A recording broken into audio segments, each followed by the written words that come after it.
So we say that XGT is a graph analytics engine and not a database. Can you tell us a little bit about what that means and what the difference is?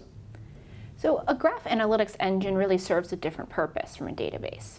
A database is used as a long-term store of data. It has durability guarantees, which means that the data and changes to it are permanently stored. XGT, on the other hand, is an analytics tool used to perform complex analysis and data exploration. So can you give us a concrete example of how a data scientist might use a database versus XGT?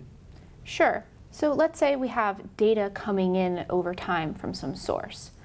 For a database, a data scientist may collect the data into the database and aggregate it over time. So as more data is generated, it's being collected and stored persistently in the database. So sometimes the data scientist may issue lookups to the database. For example, selecting all rows in a table that match a certain constraint. The data may also be loaded from the database into other analytics tools for further analysis. The key feature is that the database provides a safe, persistent store that also allows for various types of lookups. So XGT would be used differently.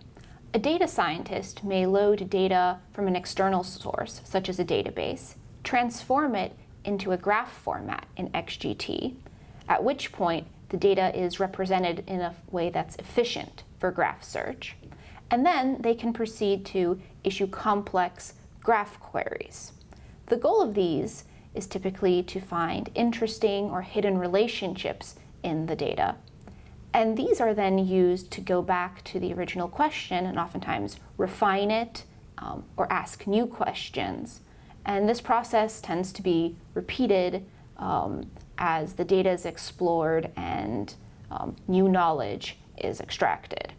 So does this mean that XGT can replace my databases? No, XGT and databases really serve complementary, not competing purposes.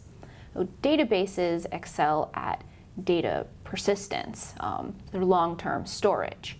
And XGT is optimized for computational efficiency and the ability to execute these complex search queries. So XGT allows you to extract a lot more knowledge from the data stored in your database than would otherwise be possible. So ideally, a data workflow would include both tools, with data flowing back and forth between the other as needed.